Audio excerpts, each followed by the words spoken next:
ఓం గణేశాయ నమః. ఓం గురుభ్యో నమః. ఓం శ్రీ సాయినాథాయ నమః. సాయి బంధువులారా, ఈరోజు బాబావారు సూచించిన నేను ప్రవచించే ప్రధానమైనటువంటి అంశం నా జీవితంలో జరిగిన యథార్థమైనటువంటి ఘటన, యథార్థమైన లీల, యథార్థమైనటువంటి జ్ఞానం. ఈ జ్ఞానాన్ని మీతో పాలు పంచుకునే ప్రయత్నం చేస్తున్నాను.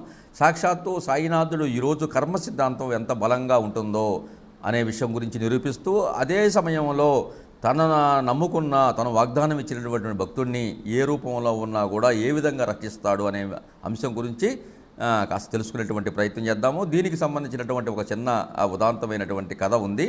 ఆ కథను తెలుసుకొని బాబా ఎలాగా కర్మక్షయాన్ని నివారించవచ్చు, ఏ విధంగా తను వాగ్దానం చేసిన భక్తుడిని రక్షిస్తాడనే విషయం గురించి లోపలికి వెళ్దాము. ప్రధానంగా బాబావారు ఒకరోజు ప్రాతకాలమున ఉదయం పూట ఒక భక్తునితో వ్యాలీకి సరదాగా అక్కడ ఆ యొక్క నడుచుకుంటూ ఆ గ్రామం వైపు వెళ్ళాడు. అక్కడ ఉన్నటువంటి దూరంగా కొద్దిగా ఉన్నటువంటి ఏటి గడ్డు ఒక చెరువు ఉంది. ఆ చెరువు పక్కన అక్కడ బాబా వాటి యొక్క చెట్లని, నీళ్ళని చూస్తూ ఆ యొక్క ఏటి గట్టున పక్కనే కూర్చొని ఉన్నాడు. బాబాతో పాటు ఒక అంకిత భక్తుడు, ఒక అనుచరుడు కూడా ప్రయాణమయ్యారు. ఇద్దరు కూడా అట్లాగా వ్యాలీకి వెళ్తూ ఆ చెరువు గట్టు దగ్గర కాస్తంత విశ్రమించారు, కూర్చుందామని. కూర్చున్నటువంటి క్రమంలో ఒక విచిత్రం జరిగింది.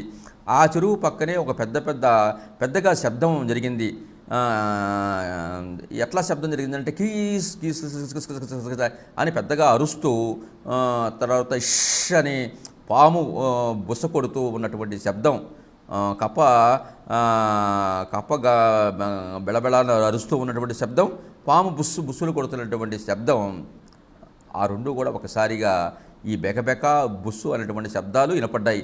వాటిని చూసి చాలా తమాషగా, ఆశ్చర్యంగా అనిపించింది ఈ భక్తుడికి. బాబాని కూడా అసలు ఊరికి ఆట పట్టిద్దామని బాబా ఆ యొక్క బెకబెక అనేటువంటి ఆ కప్ప శబ్దము, బుస్సు అనేటువంటి పాము, ఈ శబ్దం ఏంటి బాబా అని చెప్పేసి ఆ భక్తుడు అడుగుతాడు. అప్పుడు అవునవునవును కరెక్టే, ఇప్పుడు సమయానికి చెప్పావు, నా భక్తుడిని నేను కాపాడుతాను, నా భక్తుడిని ఎందుకు చంపుతాను, నా భక్తుడిని అది మామూలుగా పావు రూపంలో చంపాలని చూస్తుందని గబగబా ఆ ఒడ్డు దగ్గరికి వెళ్ళాడు. వెళితే అక్కడ ఒక వింతైనటువంటి దృశ్యం కనిపించింది. ఒక పాము ఒక కప్పని మింగుతూ ఉంది. మింగుతూ ఉన్నప్పుడు మా బాబా అక్కడ ఉన్నటువంటి ఆ భక్తుడు చూశాడు. చూసి ఏమన్నాడంటే, మామూలుగా ఈరభద్రప్ప, నీకు ఇంకా బుద్ధి జ్ఞానం లేదా, చెన్నబసవపురం పట్టుకొని ఇంకా తినాలని చూస్తావా, ఈ జన్మలో కూడా వైరం తగ్గలేదా, వదిలిపెట్టో అని చెప్పేసి గద్దించేసరికి ఈరబసప్ప పావురూపులో ఉన్నటువంటి ఈరబసప్ప కప్పరూపంలో ఉన్నటువంటి చెన్నబసవప్పని ఒక్కసారిగా వదిలేసి గబగబా నీళ్ళలోకి వెళ్ళిపోయింది ఆ పాము. ఈరభద్రప్ప, చెన్నబసవప్ప ఈ పేర్లను పిలవడం, తర్వాత ఈరభద్రప్ప చెన్నబసవప్పను వదులుతావా లేదా అని బాబా అడగటం, నీకు ఈ జన్మలో కూడా ఇంకా మీరు ఇలాగ పుట్టినా కూడా మీకు బుద్ధి జ్ఞానం రాలేదా, శత్రుత్వం వదలలేదా అని బాబా అంటాం, అవన్నీ ఏం అర్థం కాక పక్కనే ఉన్న భక్తుడికి చాలా ఆశ్చర్యం, అనుమానం వేసి దాని గురించి కాస్త తెలుసుకోవాలని, బాబా ఏంటి ఈరభద్రప్ప చెన్నబప్ప మీకు ఎలా తెలుసు, ఏంది ఆ పేరు పిలిచారని బాబాని ఆసక్తిగా అడుగుతాడు. అప్పుడు బాబా అంటాడు, ఇందుకు ఒక చిన్న కథ ఉంది. కర్మవశత్తు వీళ్ళిద్దరూ కూడా కప్పా పాముగా జన్మించారు. పోయిన జన్మలో వీళ్ళిద్దరూ కూడా ఉన్నటువంటి శత్రుత్వం మూలంగా ఈ రకంగా జరిగిందని చిన్న కథ చెబుతాడు. పోయిన జన్మలో ఒక ఊరిలో ఒక గొప్ప జమీందారు ఉండేవాడు. ఆ జమీందారు గొప్ప ఆ ఊరికి ఆసామి. ఆ జమీందారు మాట అందరూ వినేవారు. ఆ జమీందారు బాగా ధనవంతుడు, కోటీశ్వరుడు కూడా. అయితే ఆ ఊళ్ళో ఒక శివాలయం ఉండేది. ఆ శివాలయం పాడుపడటం వల్ల ఆ శివాలయాన్ని జీర్ణోద్ధరణ చేయడానికి, మరమ్మతులు చేయడానికి ఆ గ్రామస్తులందరూ కూడా కూడుకొని వాళ్ళందరూ కలిసి కొంత చందాలు వేసి పోగు చేశారు. ఆ చందాలని ఈ యొక్క కోటీశ్వరుడు, ఈ ధనవంతుడి దగ్గర పెట్టి వాటిని మరమ్మతులు చేయడానికని ఉంచమన్నారు. ఆయన ఉంచాడు. ఈ డబ్బులన్నీ కూడా ఆ ధనవంతుడి దగ్గర భద్రంగా ఉంటాయని దాచిపెట్టాడు. అయితే కొన్ని రోజులు గడిచినా కూడా ఆ ధనవంతుడికి లోబీ అవ్వడం వల్ల, డబ్బు పట్ల కాంక్ష వల్ల దేవాలయ మరమ్మతులు చేయడానికి ఇష్టపడతలేదు.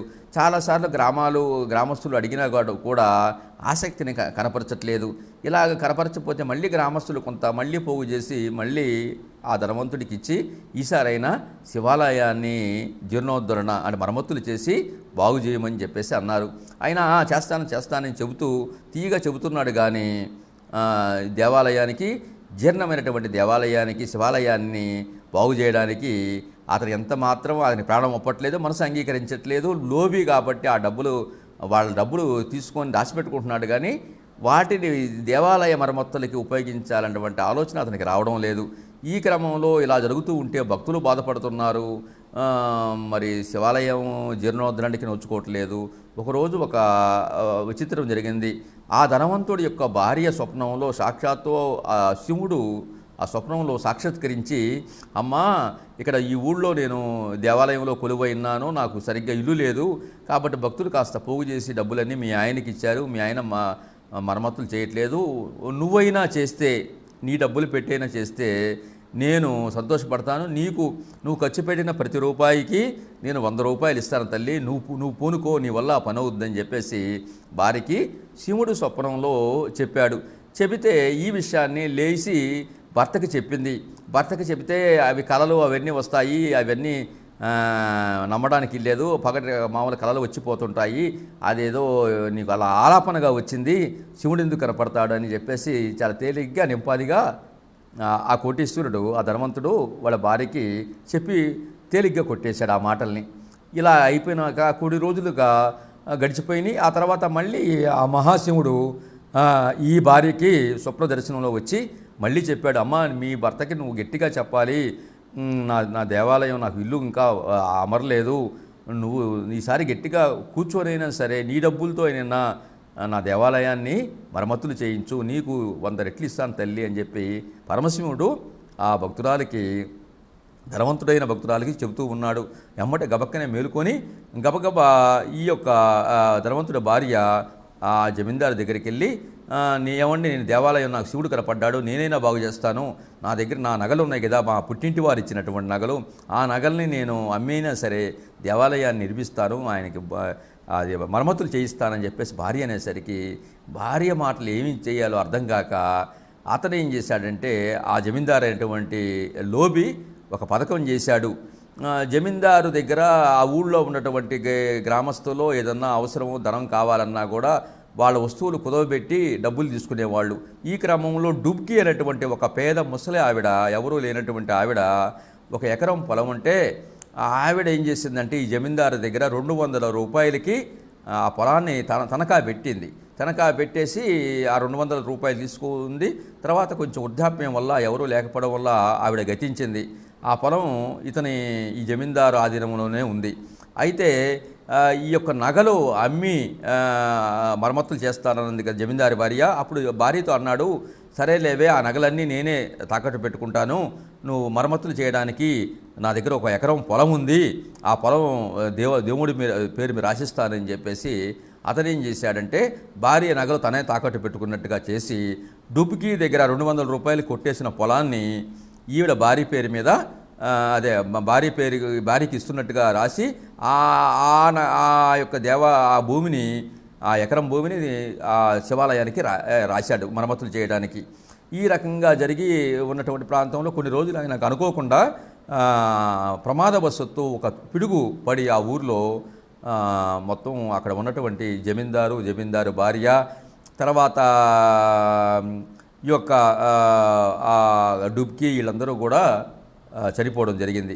చనిపోయినటువంటి వారు తిరిగి పునర్జన్మ ఎలా పొందారు అనేటువంటి విషయంలో మనం, ఈ జమీందారు మధురా నగరంలో ఒక బ్రాహ్మణుడుగా జన్మించాడు మరుజన్మలో.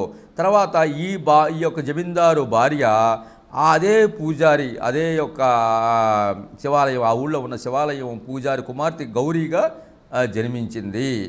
వీళ్ళిద్దరూ జన్మించితే తర్వాత డుబ్కి అనేటటువంటి ఆవిడ ఆ దేవాలయ ధర్మకర్తగా చెన్నబసవప్పగా జన్మించాడు.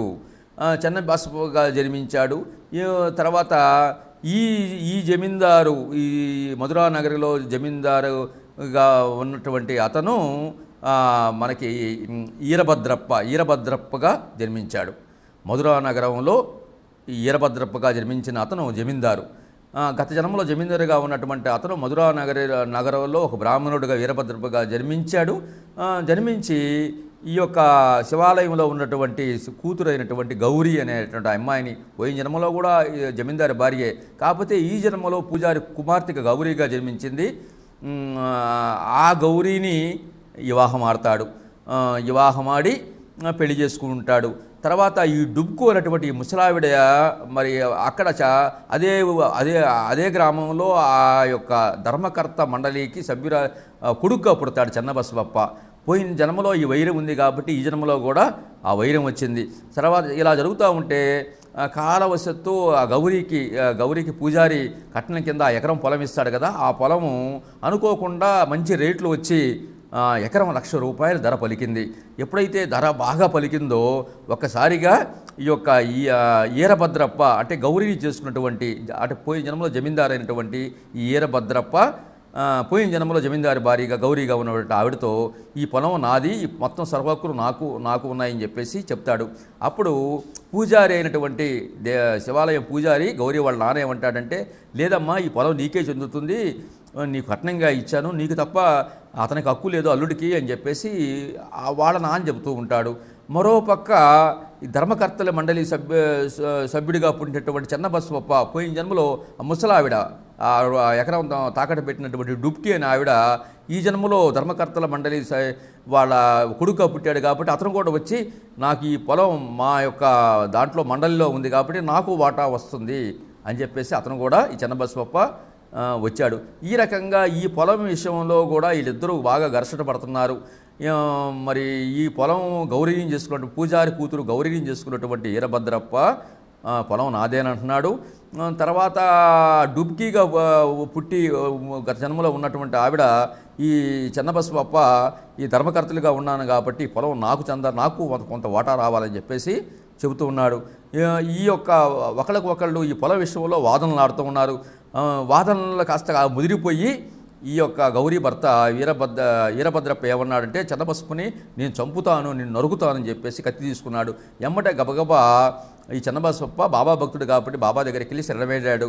నా పొలం ఇలాగా తీసుకొని నన్ను చంపుతా, నాకు ఈ పొలం మా పూర్వీకులది, నాకు కాస్త వాటా ఇవ్వమంటే చంపుతా అంటున్నాడు అని చెప్పేసి అన్నాడు. అప్పుడు గత జన్మలో డుబ్కి కాబట్టి బాబాకు తెలుసు కాబట్టి నిన్ను చంపనేవును, నేను రక్షిస్తానని బాబా వాగ్దానం చేశాడు. ఇలాగ అయిపోయినాక వాళ్ళు బాగా విపరీతమైన ఘర్షణ, ద్వేషం, శత్రుత్వం పెంచుకొని ఒకళ్ళు ఇదయ్యి వాళ్ళ కర్మవశత్తు ఈ జన్మలో ఆ శత్రుత్వం వల్ల ఈ గౌరీ వాళ్ళ ఆయన ఈ గౌరీ వాళ్ళ ఆయన ఈరభద్రప్ప కాస్త పాముగా జన్మించాడు. ఆ డుబ్కీగా ఉండి చెన్నబసవగా పుట్టినటువంటి ధర్మకర్తల మండలిగా ఉన్నటువంటి ఆ వ్యక్తి కప్పగా జన్మించాడు.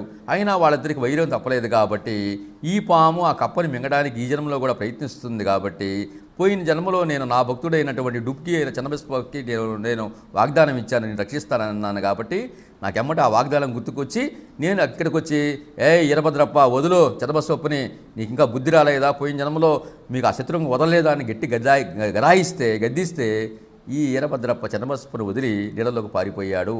ఇది ఈ ఉదాంతము అని కర్మవశత్తు ఎంత ఎవరి డబ్బులు మనం తీసుకున్నా లేకపోతే ఎవరితో శత్రుత్వం ఉన్నా ఎంత నష్టం జరిగిద్ది అనేది ఈ యొక్క కప్పాపావు రూపంలో బాబా పక్కన ఉన్న భక్తుడికి వివరించాడు. అదేవిధంగా బాబా తను రక్షిస్తానన్నటువంటి భక్తుడిని ఏ రూపంలో ఉన్నా కూడా వచ్చి రక్షించాడనే దానికి ఈ కథ చక్కటి ఉదాంతము నిదర్శనం. కాబట్టి సాయి భక్తులారా మనం కూడా బాబాకి మనం పరిపూర్ణమైన అంకిత భక్తులుగా ఉంటే మనం ఎక్కడున్నా ఆయన రక్షిస్తాడనేది సత్యం. ఈ విషయాన్ని తెలియజేసినటువంటి ఆ దత్తప్రభు సాయినాథుని యొక్క అపార కృపా కటాక్ష వీక్షణాలు మీ జీవితంలో నిండుగా మెండుగా ఉండాలని, అదేవిధంగా వారి అనుగ్రహం మీకు కలగాలని ఆశిస్తూ షిరిడీ సాయి భక్తి టీవీ వీక్షిస్తున్నటువంటి భగవద్బంధువులకి ఈ ఛానల్ని లైక్ చేసి సబ్స్క్రైబ్ చేసి తోటి భగవద్బంధువులకి ప్రచారం చేస్తే ఇటువంటి ఆధ్యాత్మిక విషయాలు ఎన్నో తెలుసుకునే అవకాశం ఉంటుందని ఆశిస్తూ ఆకాంక్షిస్తూ సర్వేజనో సుఖినో భవంతు. ఓం శ్రీ సాయిరామ్.